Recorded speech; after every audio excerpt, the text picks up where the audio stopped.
And I'll start the meeting. Okay, and then you can start. Okay, great. And then we can add this onto the agenda. Okay, let's bring this special meeting of the Newburyport Conservation Commission being held on the Zoom platform to discuss regulations and ordinance changes. And this meeting is being recorded. Okay, thanks, Joe. So, all right, let's just quickly talk about what we're going to cover today.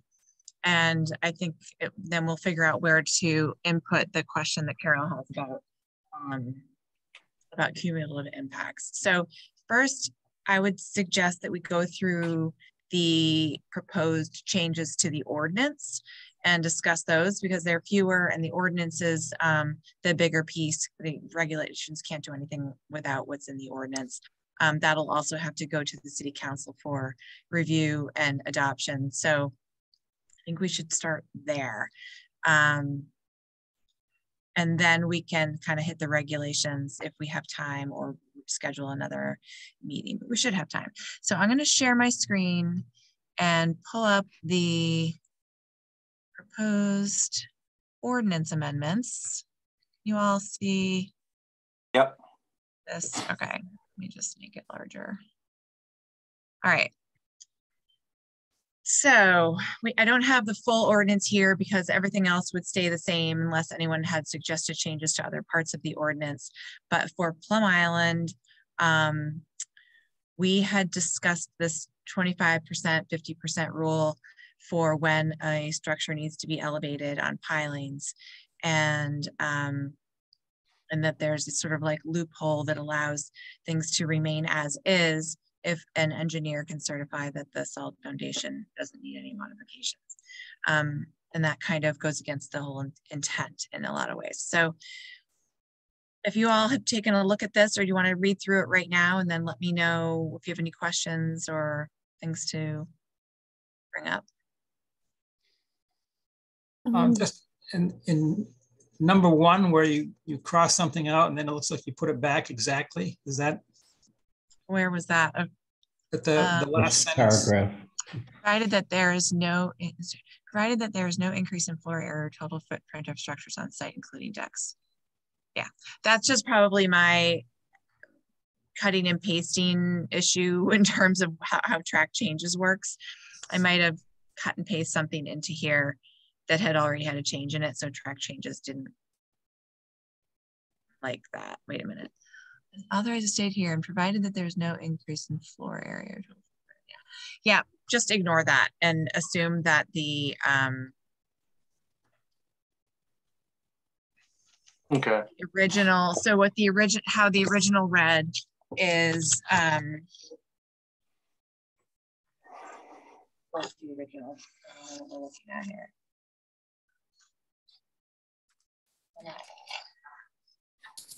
All right. So what it says in the ordinance, the way it reads now, is the last sentence starting with "in all instances." It says, "In all instances, reconstruction, renovation, or repairs to damaged structures may be authorized as stated herein, provided that there is no increase in floor area, period." And so what I've added is "or total footprint of structures on site, including decks." So that goes beyond just floor area and into total footprint of structures on site. Okay. It just clarifies it a little bit better. Well, that could make a huge difference. Yeah. If you're including all the outbuildings, I guess, or right? I mean, for a couple of the projects we've done recently, it would have made a difference, I think. Mm-hmm. Right. And that would include, I mean, I'd have to check on whether that it would include accessory structures, but it would include all accessory structures as well. So what there's, instead of just the floor area of the individual structure, it would go to all the footprint on site.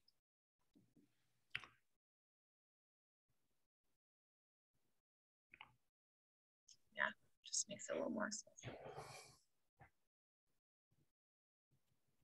Let's see. Now, I'm just trying to think. This section applies only to the high hazard zones. And now say, and it looks like the intent of that is that any redevelopment would be, or repair would be no bigger than. But if you, but it, could they then, if we add this part in about accessory structures and decks, does that mean that if there was a house in the V zone and it had a, you know, a 400 square foot deck, and they could take away the deck and add that as house? Well, that's a very good question, Paul. Analysis is repairs may be authorized to stadium provided that there's no increase in floor area or total footprint of no, because by there not being an increase in floor area, that would prevent them from taking a deck and turning it into interior space. And it would also prevent them from building out the same, let's say the same footprint of interior space, but then adding on ginormous decks and other accessory structures and features like that on the lot. So this kind of covers both. So should we specify something like that or clarify something like that? There's no increase in floor area. Increase in internal floor space, or you could break it into two sentences just to make sure it's referring to the building, and then the deck, you know, address it separately. Yeah, I might run this by, I see what you guys are saying. I might run it by Andy Port and Jennifer Blanchet in our office, because terms like floor area tend to have already have a definition in zoning and building. And it might just be simpler to leave it as is rather than try to add too much that might make it more confusing. It's already been like this. It already says floor area. And so that's pretty well understood. Yeah, I don't know if you know, we're making adjustments anyway. Maybe we just want to say internal floor area or whatever, just to clarify. Okay, interior. I'm going to sec here. Okay,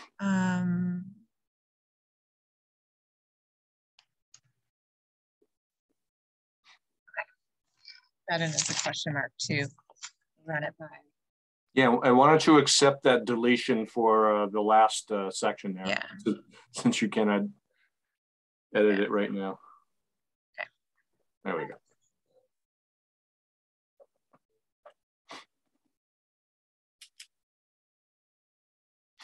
Okay.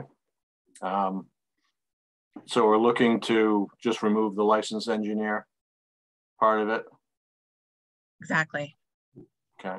I mean, if you all agree. So what that does is it just entirely removes that loophole. You want to call it a loophole, that clause. Okay, and again, this section is for anything not in the high hazard zone.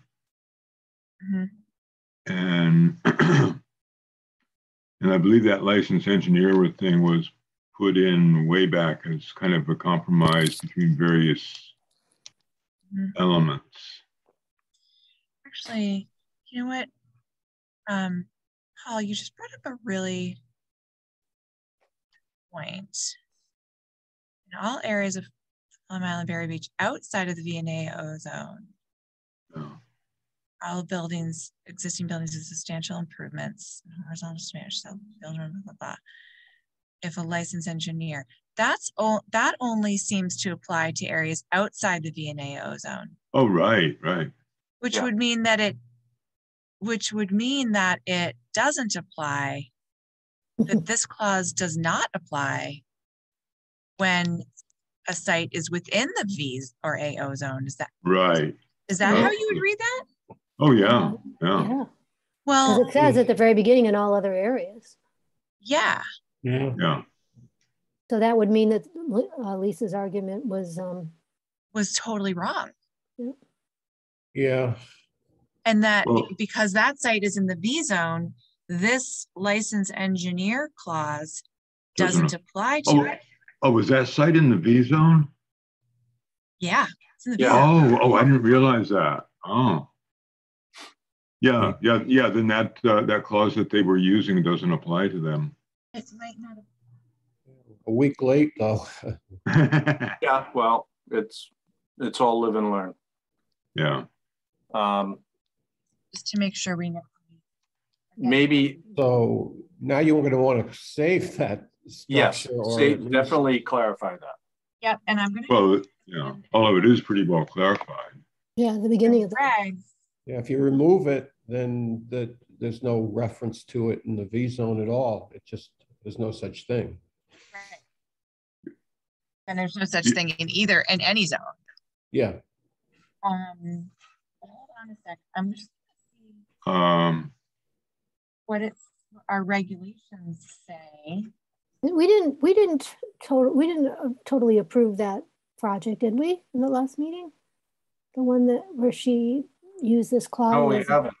No, we discussed it a little bit. It's on the next, Tom did get a,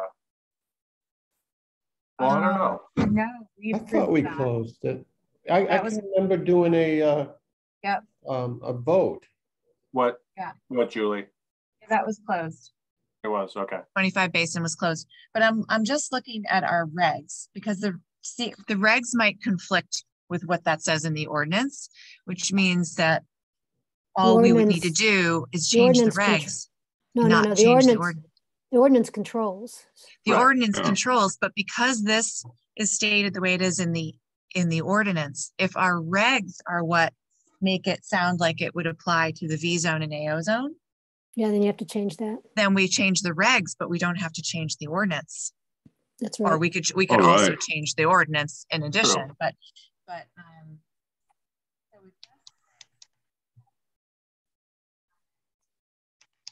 why wouldn't we want it to just say in all areas of Plum Island Beach? Is that just too broad? So I think what happened is with this confusion with 25 Basin, when they pulled this out, they pulled the language out of the regulations. And in the regulations, it does not specify whether it means whether it applies to the FEMA V zone and AO zone or to only areas outside the V zone or AO zone or everywhere. It appears to apply everywhere in the regs, but in the ordinance, it's only outside the V zone. Oh, because when I was looking at the reg part, I thought that also had this kind of construct that early on they said that no development or redevelopment in a V or AO could be any bigger than. For Plum Island, that preceded it. The reference to a licensed engineer on another area. The regs don't actually specify same. I mean, no, this whole thing about no development or redevelopment in the FEMA VRA zone is only in the ordinance. And then in the regulations, it talks very specifically about the 25%, 50% rule, but not in relation to any particular flood zone, just in general.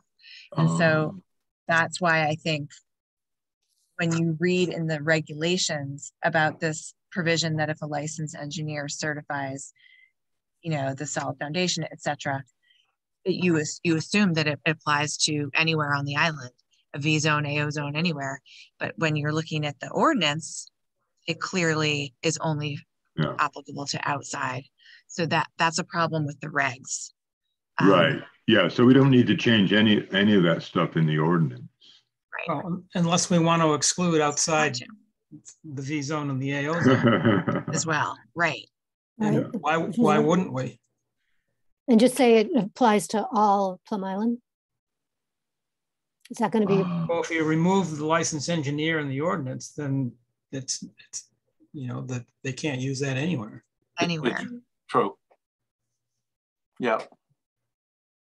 We have to take it out of the ordinance. I have a feeling that comes down to being a very political change. they really want, you know, well, the city council would have to approve it anyway, but I don't know if they would.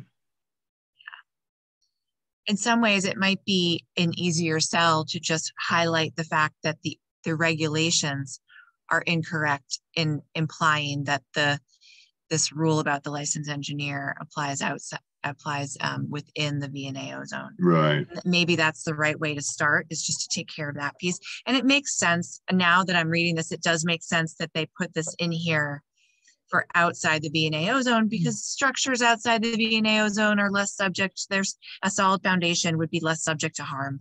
Right. Right. Mm-hmm. So what do you want to do? What do you guys want to, you want to leave it in here and take it out of the regs, or take it out of both? Taking it out of the regs seems like the simplest way to do it. Yeah, correcting the regs and just leaving this alone. Yeah. Okay. All right, let's do that. Okay, so great. I will actually then I will. City council has to approve the regs too, don't they? Or just the ordinance? No, just the ordinance. Oh. That makes our life easier here. That's good. Mm-hmm. Okay. So moving on, definitions. This is the definition of redevelopment. Is this where it would make sense to put some language in about, well, it says a cumulative increase in the footprints. Mm-hmm. Do we want to say something here about a time frame? I'm not sure. I couldn't figure out exactly where it would best. Right. Well, this one, yeah, this one is actually a little bit more clear for redevelopment, because what we can do is just a process. It's just a sort of an administrative process question, which is that after a project in the V zone or AO zone undergoes an addition to the footprint, then that needs to be recorded as a there needs to be a recorded perpetual condition in the order of conditions associated with that, that says that there's no additional increase allowed beyond whatever remaining X%. And then if a project comes forward again on that property that proposes another addition, we can go back and see whether or not they have any wiggle room left, or whether they've already maxed out at their 20%. Like on the 25 Basin Street that was just permitted, they went to exactly 20% increase in footprint.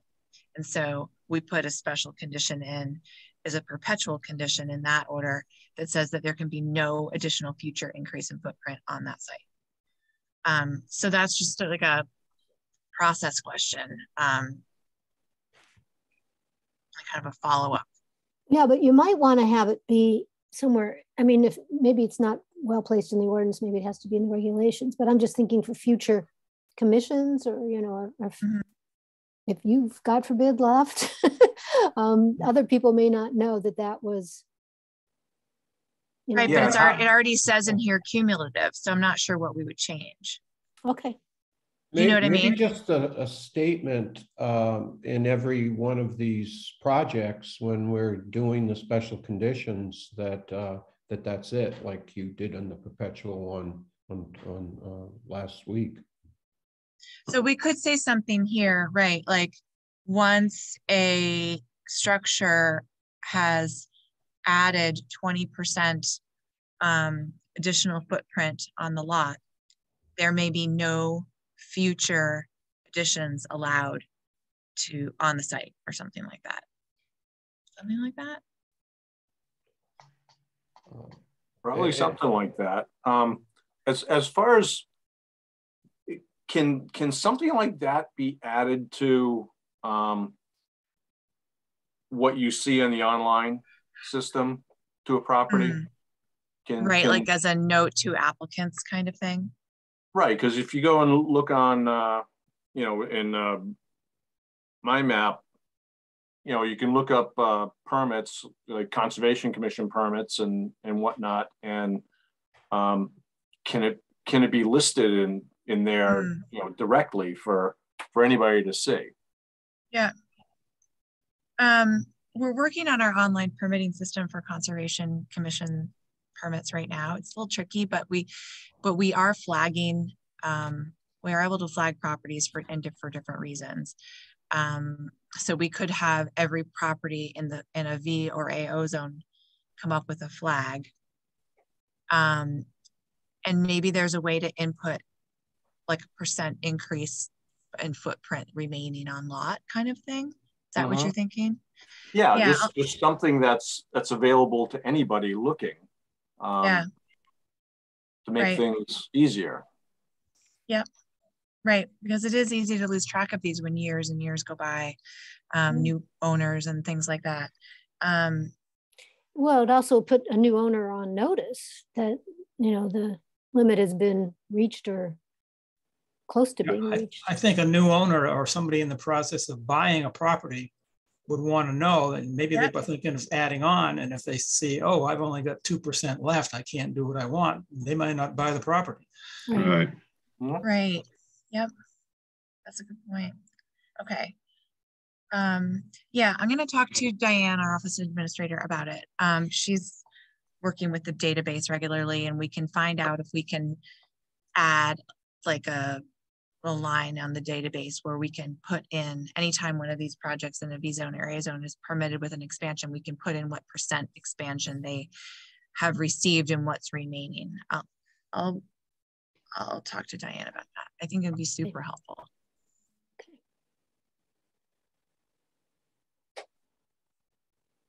Because otherwise it is you have to go back and look at all the previous permits, which I typically do. I can look them all up now and see whether or not they've had an addition put on and what the percentage that they added was.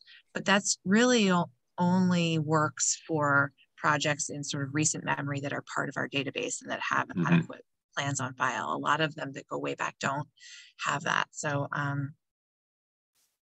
harder. Yeah. No, that would be good to have that easily accessible. And as far as future database, I guess the way it'll work is we could only take it back so far as seems possible. Yeah, well, we have the data we have, and yeah, so that's it. So that. Well, but now this proposed change to the definition of redevelopment actually totally eliminates the 20% allowance, so that you within the V zone or A zone you couldn't add on any square footage. And this will be really controversial and a difficult piece to sell to the council and to people who live on Plum Island. So it's something that although it's already there. Yeah, that's what I'm thinking is it's already there. What do you mean? Yeah. It's already under the specific performance standards, that part 1, I think it says no development or redevelopment, and no increase. Let's see, redevelopment implies no increase in size. Well, redevelopment allows a 20% increase. So that's why we're looking at the definition of redevelopment, because it says no development or redevelopment shall be permitted in the V or AO zone. And then if you look at the definition of redevelopment, it's only includes anything above a 20% increase. So anything below 20% increase in footprint is actually still allowed. And so this change to the definition of redevelopment would eliminate it. Oh, okay. And that would mean that that would mean this 25 Basin Street project, absolutely not. No addition whatsoever to the footprint. And that is what would be very, very difficult to sell to council, to public. So that's something that you all we could start with, just, trying to put something in that makes it easier to monitor people's increases up to 20%. You could try to reduce it from 20% to 10% in those zones. You could provide some sort of incentive, like, you can go up to a 20% increase if the entire structure is elevated on pilings. There's, you know, different ways to handle it, but it's something to think about. We don't have to decide it today. No. No, we really can't decide it today. But as you have proposed changing it, it would eliminate the 20% completely. Yep. And that's just for discussion, not something that I'm in any way pushing or that the commission should push. It came up last spring as a proposed change and didn't go over so well. It was very oh, that was part of that. Oh, okay. Yes, it was very heavily misinterpreted as well, but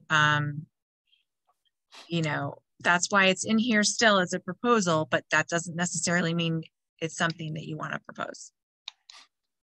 Well, it'd be interesting to know, if it's not too hard to figure that out, how many, you know, how many projects are we talking about that have gone up to that limit? It's a lot. I mean, we just had one went right up to 20%. Right. The expansion on Plum Island is happening all the time in these zones, and yeah, it seems like everybody is very close to 20% when they come in with their numbers. Yeah. Mm-hmm. Well, that's what I'm saying. I mean, if we are going to try to get this through, I think we have to have some statistics to make the case why it's important, because otherwise they might just say, oh, it can't be that widespread, and then you could say, well, yeah, it kind of is. Yep.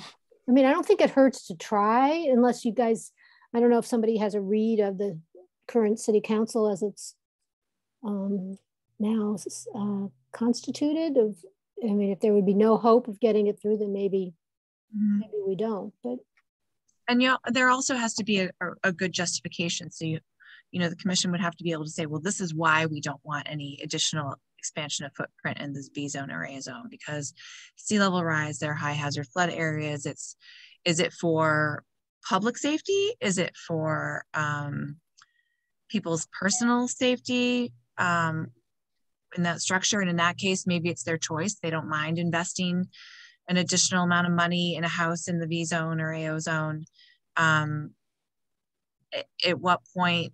And so, I mean, I think this was in here, this allowance of 20% was in here in the first place to give people some sort of like, well, I own this property, I should be able to at least expand it a little bit. You know, you can't take away all my property rights kind of thing. So anyone who owns a house on Plum Island in any particular lot in these zones gets to have this additional 20%. But that's it. That's where it stops. So maybe everyone in the V zone and AO zone ends up building out an additional 20% onto their lot, but it will only go that far. And maybe that's okay. Or maybe we want to say, well, given what we know about sea level rise right now and about increased storm damage and storm surges, we don't feel comfortable allowing or supporting any additions of footprint within these two zones. And it's just sort of a philosophical question in a lot of ways. You know, one thing about most of these lots is that the areas of these lots is so small that, I mean, normally you wouldn't be able to get that much of an increase. You know, isn't it 25% everywhere else that you have to, that your structure is, you know, in zoning? Yeah, so I'm not sure as much about the zoning, but yeah, if the lot is very small, sometimes they don't have even that much. They don't have that ability to expand that much on their site under zoning. But seems like everybody's just going up. They're just going up instead of out if they have a small lot. That's a good point too. You drive down there and every single building is built up so much. Yeah. You know, at least to the limit of zoning. Yeah. Yeah, I guess if, you know, if somebody in my mind is foolish enough to spend the money to increase their property by 20%, then as long as they do it, you know, if it has to go on pilings, if it's, you know, if it's a lateral, if they're just going up, do we really care that much? I don't know that that's our bailiwick to care that much about something like that. You know, water and sewer system has to, you know, they're going to need to deal with the more bedrooms and all that, and more people. But I don't know that we're more, well, we're focused on the you know, the habitat and everything out there. So doesn't it go back though to the point when all of this was established? I mean, I'm asking Paul more than anything that this wasn't our design so much as this was what we were handed. Right. Yeah. And I mean, just as you say, you don't care one way or the other, why is this in here? Why, you know, what does the city really want to do? Well, yeah, it was more what the state really wanted to do. True.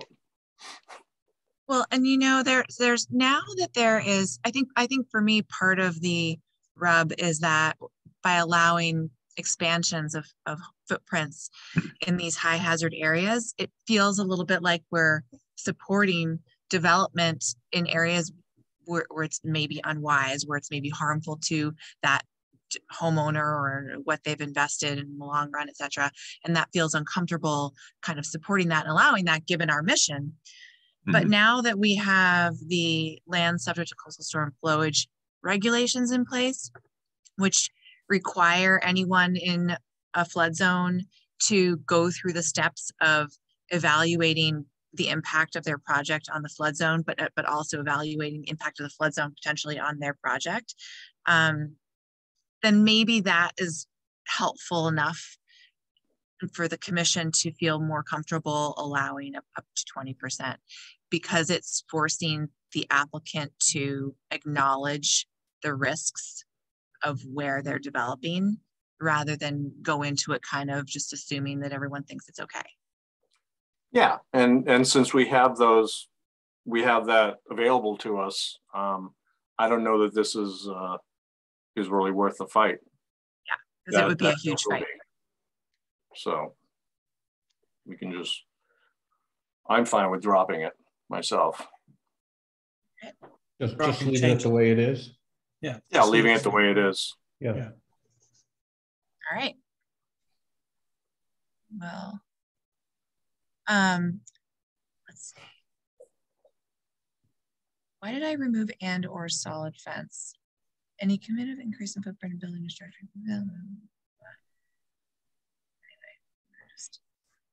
I'm gonna just leave this all the way it is. I think that makes things easier. Okay. Yeah. I don't know if this is going to slow us down or what, but one thing that I keep thinking about is someone's used up their 50%, they've used up their 20%, or rather, yeah, 20%, and then there's major damage to their structure, their roof, anything like that. There's nothing in here that precludes them the ability to spend money to bring their roof back. Oh, no. Yeah, you can do that under this. If you go by the very first paragraph, it's you're repairing things, and we're giving them more, the ability to do more. So when we preclude somebody's 20%, some people might have roof repairs in there. Yeah, but if you go to the next page, underneath note 1, there's a whole list of things that are not considered part of redevelopment. Okay, so from that standpoint, that's covered. So yeah, no issue. Got it. I think it is. Yeah, I think that's right.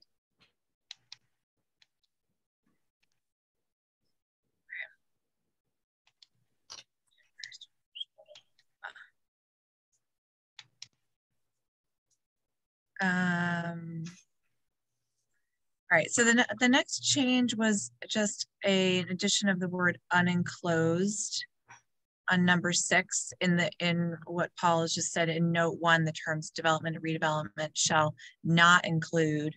And then if you go down to number 6, construction, repair, or replacement of unenclosed decks on open pilings with at least 2 feet above grade to allow sand transfer. So why did I put in unenclosed decks? So they didn't make a 3-season or some other. Maybe, yeah. Yeah, but that would mean that if they had an enclosed deck already and that was destroyed by a storm, does that say that they could not replace that? Yeah, I don't know why I would have changed that. I think for now, let's just remove that addition until I can remember why I put Yeah. it. Okay. No, I think it probably has something to do with what Joe just said, but kind of. Okay, so let's go down to the next one, 15. So development and redevelopment would also not include replacement of an existing building on a solid foundation with a new building that is placed on open pilings and that is located as far landward of the existing building as possible, given the requirements of the Plum Island Overlay District, provided that some of blah, blah, blah, blah. The new building complies with all applicable federal. So why did I add on a solid foundation? Because it wouldn't matter if it was replacement of existing building on pilings with a new building on pilings, that's also okay. So Yeah. let's just take this out because that's irrelevant. All right, then that's it for the ordinance. So really just a couple little cleanups. Little cleanups, and that's not a big deal. So that one could be done in sort of a regular ordinance kind of cleanup thing through the city council. All right, we don't have to worry so much about the ordinance, which I'm happy. Should we move on to the, are you ready to move on to the regs? Sure. Yes. Okay, let's do that. I'm gonna do a new share of this one. All right, so here we go with the regulations. And on this one, I edited the actual version, the whole document itself. So it'll be really easy to see where we're at here. Let's just scroll down. All right, the first potential change is in the definition section for habitable living space. This comes out of our recent issue on 25 Basin, where they argued that the basement was to be considered living space for the calculation of the 25% increase in living area. Even though our definition says that it should not include basements, Lisa Mead was saying that because this particular basement was finished, they would call it living space and be able to use it in the calculation. I think on Plum Island, we don't consider basements living space because most of the islands in the flood zone, and you know, this would just be clarifying that basements are not included in the calculation even if finished. Right. What do you think? It's up to you all. Yeah, I need to be convinced that we should, you know, remove that because, you know, folks are using it as a living space. I have a little bit of heartburn with that, but Okay. if you know, I'm one Okay. vote. So you're saying that if a basement is finished and people are using it as living space, then legitimately it should be included in their calculation of the increase in living space. I think so. You know, if they're, Okay. you know, the thing's not going to get, if they're in a area where it's not going to get flooded, then it's, or even if it is, it's still, you know, Okay. they're using it. So I don't know what anybody else thinks about that. Well, how about saying if finished? Basements if finished. If it's not finished, then don't include it. All right, so let's see. This is finished areas of a house or building, which area ceilings are at least, it does not include porches, even if garage room. How about we put unfinished basements? Yeah. Yeah. Or unfinished basement areas, you know. Yeah. Yeah, because a basement might be only partially finished. Right. Which is what was that 25 Basin? That's what it was. Right. Okay, so unfinished basement area.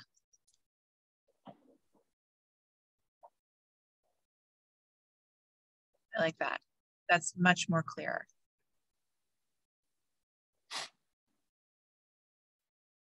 Unfinished basement area. Wait, so it's finished portion, blah, blah, blah, does not include porches, garages, sheds, unfinished basement area. Okay. And attics. It does include. Okay, that's good. All right, let's move on. I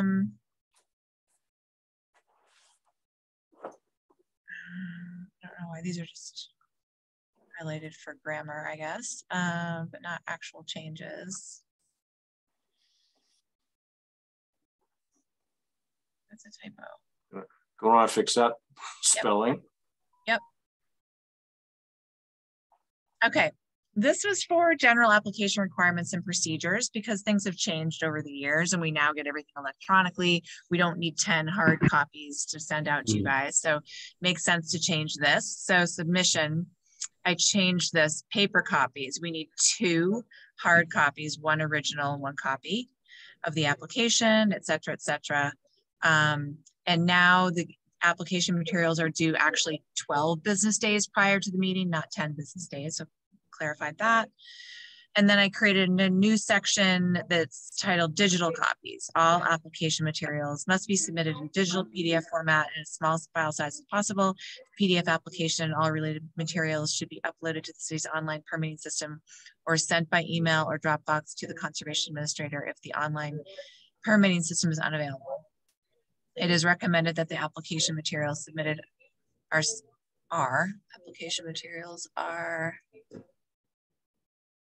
submitted as a single PDF document if possible rather than separate pieces. For example, DEP forms there. I might take out this piece about how the PDF should be submitted because that might change over time. So the PDF application and all related materials should be, I'm just going to say, just provided. Yeah, provided. One thing I would like is, I don't like the recommended. I think it should be required to be a single PDF unless the conservation administrator says it's okay not to. Okay.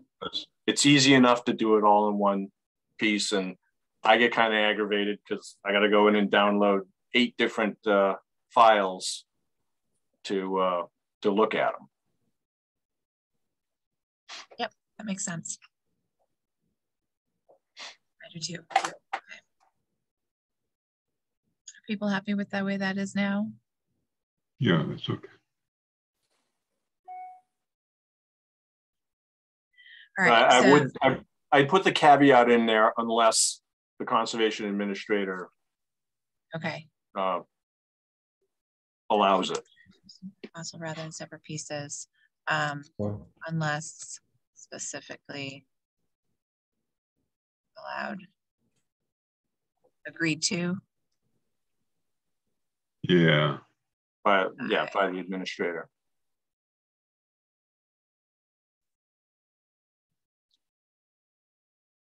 Yeah, and I would get rid of the commas if possible.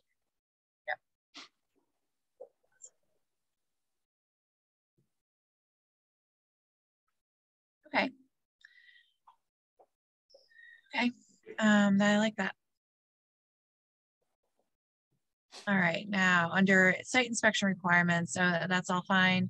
Digital submission of plans, I just eliminated that because it's irrelevant now because we're already asking for everything digitally. We go down to plan requirements, and instead of 8 of the 10, I said 1 of the 2 paper plan copies, maybe 11 by 17. 1 shall be full size unless otherwise agreed to by the conservation administrator.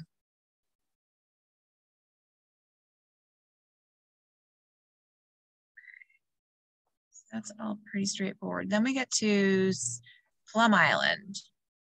Site plan, project site plans for notice of intent. Shall include the following: elevation side view of the proposed structure showing lowest horizontal structural member and its elevation to the base. Sorry, you guys want to, at the end of this, I just said at the discretion of the commission, the elevation of the proposed structure in relation to projected sea level rise elevations may also be required. Everyone else good with that? Yeah. All right, and here we go to the 25%, 50% rule. Take a look at this and let me know what you all think.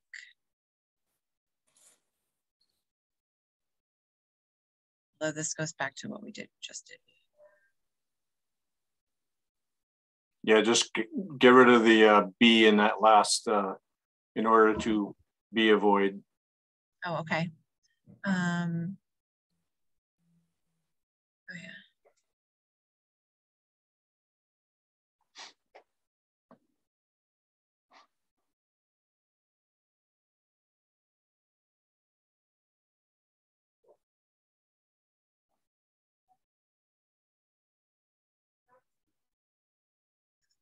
I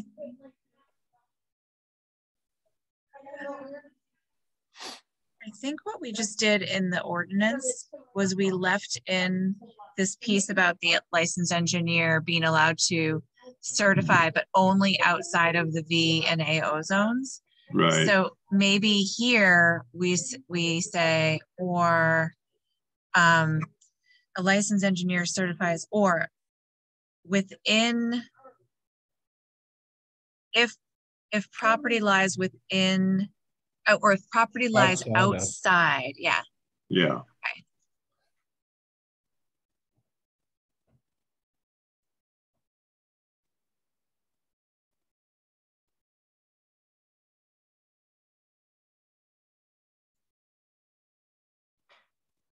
Or if property lies outside the a licensed engineer and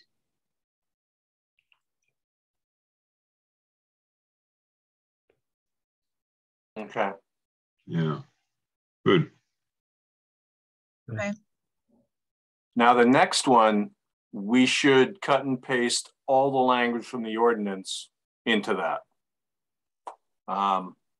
Because Under 25%, you mean? no, above that, the raised on pilings. Okay. Because there's a whole section that I spent like 4 weeks writing a thing about enclosed walls because somebody enclosed their walls in other walls so they didn't have to raise it on piles. Right. So we should have that whole language should be there if we're gonna be doing that, and it's not there. Where's the language that you're talking about in the ordinance? It is, yeah, it's 6.528 B11. Notwithstanding, existing solid foundation buildings shall be replaced with pylons. 50% more of exterior walls have been removed, are proposed to be removed, or will not be used as exterior walls.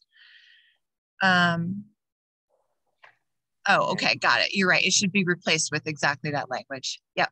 Yeah. Thank you, Joe. That makes a lot of sense. I'm going to just write that in right now. Rebuilding must be replaced on pilings if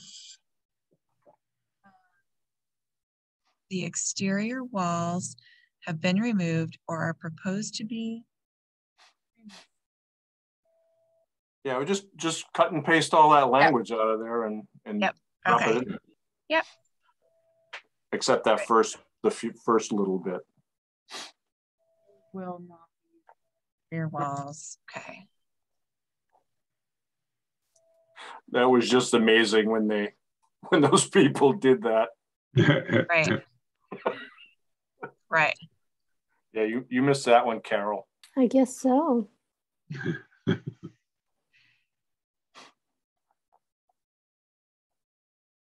Great. Here we go. Must have cost them a lot of money to do that. Yeah. But they didn't have to put the house on piles. All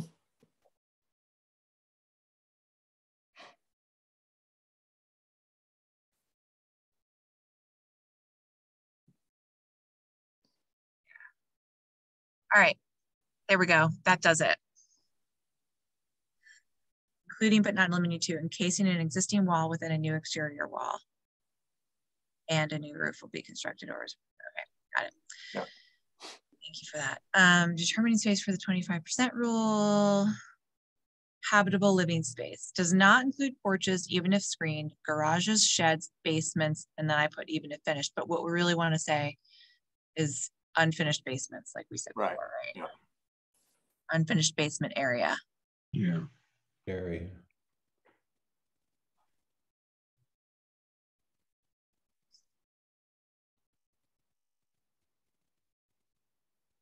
Yeah, you can just, attics. just reject that even if finished, or may as well clean it up now. Does not include porches, garages, sheds, unfinished business area, attics, and attics. But does include kitchens, bathrooms, hallways. Okay.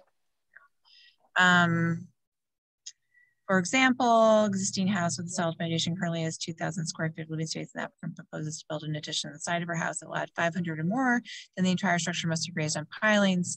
And then I got rid of this, which I think makes sense to get rid of it here because it implies that it would apply everywhere, right? Yeah. Okay. Just while we're here now, a finished attic, is that counted as habitable?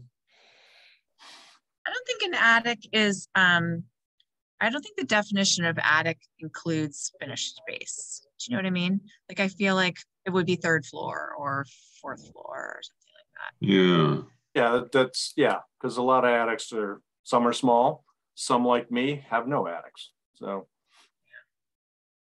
Yeah, I just know that a lot of structures, the attic becomes a bedroom.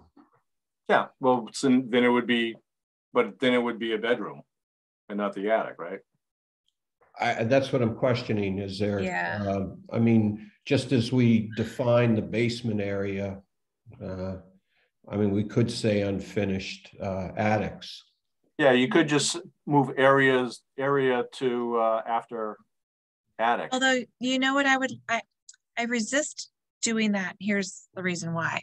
Because by saying unfinished attic, you're almost asking for someone to come in and claim that part of their attic is finished and therefore they're going to include, you know what I mean? It's almost like leading into a problem that isn't currently a problem. Okay. Yeah, right until someone comes in with the attic that's finished, but I guess if we want to handle it then. Well, then we'll just say, isn't that your 3rd floor bath, bedroom?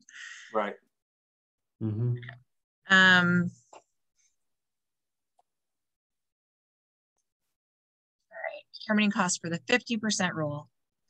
Appraisals and cost estimates do not include household appliances or other non-permanent fixtures. This has come up a couple times when people are saying, here's my cost estimate for the construction, and it's really low because we're not including the cabinets and the lighting and blah, blah, blah. We're not including anything essentially. So, and what's a fixture? So right now it says household appliances and fixtures, but what's really the definition of a fixture? So I looked up what's a fixture.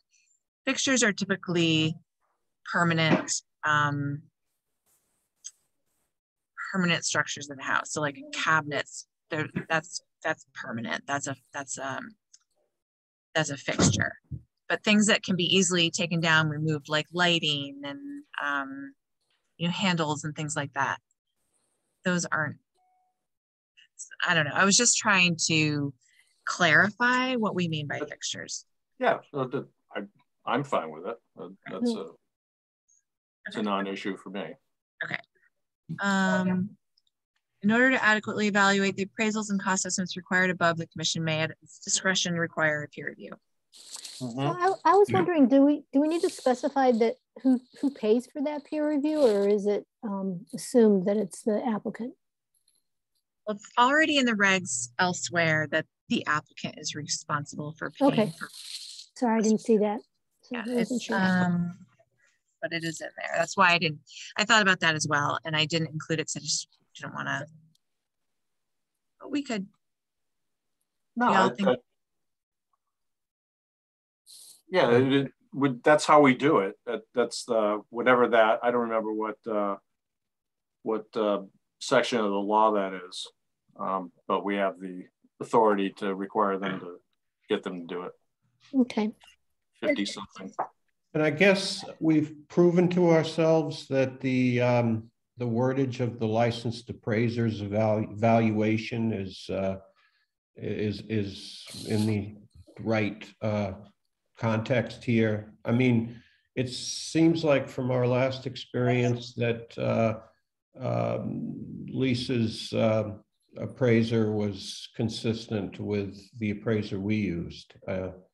I guess it's just acknowledgement of the fact that if someone puts $100,000 into a house, it doesn't mean that its valuation has gone up by 100,000.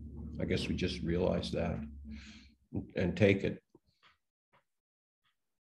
Yeah, we got to rely on the appraiser's decision. So do the experts. I mean, the other way of handling it is just to get rid of that paragraph, but it might be a little too. Which one? The whole appraisal business. And just make it strictly always be assessed value versus construction cost estimate. Somehow that doesn't necessarily feel fair either. I know. Yeah. And it's in some ways.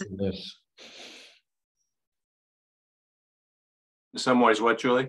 In some ways, the construction cost estimate versus assessed value can be even trickier to review than an appraisal, because you have no idea what you hired, this contractor or that contractor, and they include these costs and not those costs. And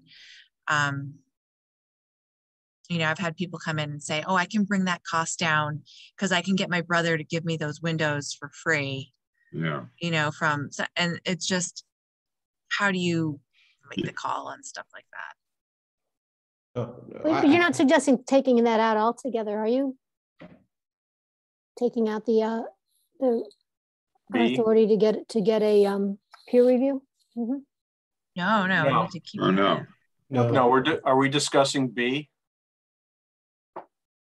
The costs? I'm a little confused as to what we are discussing. I thought David was suggesting that the appraisals can be so objective and difficult to review, that if we just get rid of the appraisal feature altogether and go always with assessed value versus construction cost estimate. Is that what you were saying, David? Well, what I was really saying is that I think it was an education for myself that, you know, all these people that are putting in these big additions, or not additions, but changes in their houses and so forth, even though they're putting $100,000 into it, they're not really getting that much valuation out of it. I think that's... At least not immediate valuation, Yeah. And that's all we're accepting that. Yeah, because I don't know, the building cost thing is, if we get rid of that, what does that do to us? You know, well, I mean, we could go into an area where you start bringing in cost estimators to do peer reviews and things, but it sounds like. But isn't the ultimate thing is not to have the value of the house increase by 50%? Right. Right. No, I actually think that as long as we have this set up, that there's going to be a peer review, we just accept the language the way it is. Yeah. I'm okay with it. It's just that I was just bringing up that when we started this thing, I didn't quite believe it, but now that we've done a couple of them, it's the way it is. Mm-hmm. Yeah, it's weird. It doesn't seem like it makes sense, but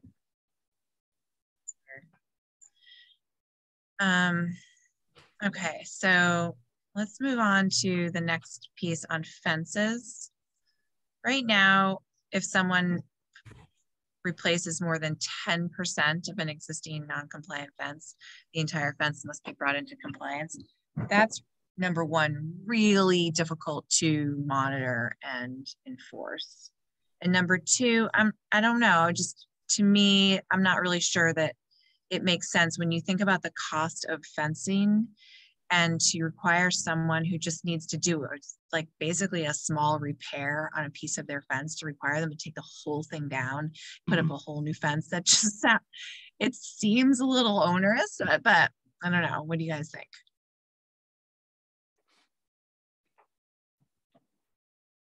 Well, one thing with doing the 10% is it,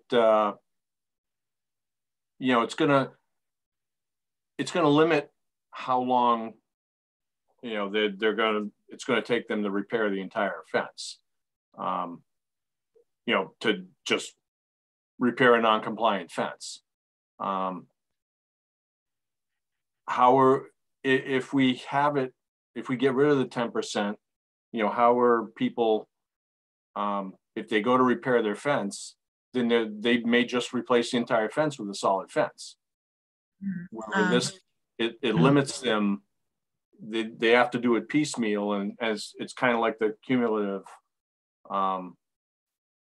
thing with you know, building a new place or adding on that. You know, you're limiting how much they can do it, how much they can do. What if we changed repair to replace? I'm fine with that too, but in a lot of cases, repairing is replacing. They're replacing panels, so it might be a distinction without a difference. Yeah. How do we justify the 10%? Was the 10% already there and you're talking about changing it, or I'm a little confused? Yeah, the 10% was already there. And again, I didn't, this hasn't really come out of any project or proposal that's come before us and caused any kind of problem.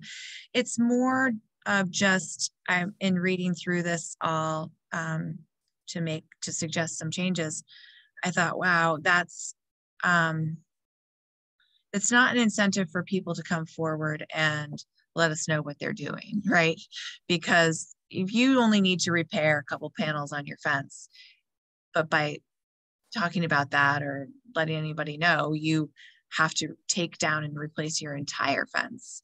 You're going to want to just kind of do that without saying anything about it. Not that that matters, 10%, and we might not see it, and no big deal, but it just, I thought, wow, that's like a very small amount of a repair to make someone take down an entire fence, like surrounding their whole property, and replace it if it's in good condition. You know what I mean? How about we change it to 25%? Then I honestly, I don't think anybody who's replacing or repairing their fence is looking at the regulations. Yeah, I don't either. I think you just hire somebody and do it. I don't think this has any bearing as to whether they do it or not. That's true. So I really wouldn't worry about it. Okay. All right. We'll leave it then. We find lots of brand new fences that nobody came in and asked us about.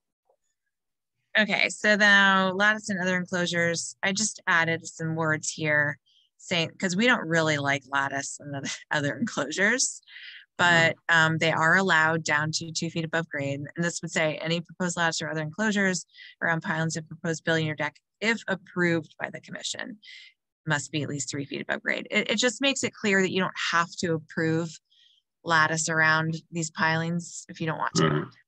Right. Yeah. Driveways, no changes there, no changes to in-ground structures. That might be it. I think it is.